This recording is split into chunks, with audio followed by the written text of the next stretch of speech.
Certaines sont attendues comme la méditation. Encore faut-il voir ce que l'on entend par méditation. Alors moi je ne propose pas de technique, c'est surtout une capacité à descendre en soi-même. Je crois que l'exploration des profondeurs est très très importante. Surtout, je crois que c'est un travail qu'il faut mettre en place très rapidement, c'est apprendre à se connaître en fait. J'avais traduit un livre d'une féministe allemande du 19e siècle.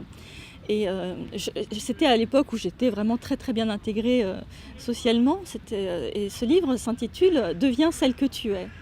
Ça reprend en fait une phrase de Pindare, donc 6e, 5e siècle avant Jésus-Christ, hein, « Deviens qui tu es », que Nietzsche a reprise également. Et en fait, je me dis rétrospectivement, pourquoi j'étais intéressée par ce texte qui s'intitulait « Deviens celle que tu es ». Il y avait un cheminement qui m'était proposé. Et ce qui est très intéressant, c'est que maintenant, je réalise le programme qui était contenu dans ce titre que j'ai traduit il y a une dizaine d'années. Pour arriver à savoir qui l'on est vraiment et pour devenir soi-même, il faut aussi apprendre à s'offrir. Et c'est pour ça que le développement personnel tel qu'on l'entend habituellement, c'est-à-dire comment être mieux dans sa peau, etc., me paraît beaucoup trop superficiel, parce que pour savoir qui on est vraiment, il faut se confronter à ses limites, il faut souffrir. C'est pas une attitude doloriste, mais je crois que c'est vraiment important de descendre au fond pour remonter finalement. Mais tant qu'on n'est pas descendu, on ne peut pas savoir en fait ce qu'il y a tout en haut.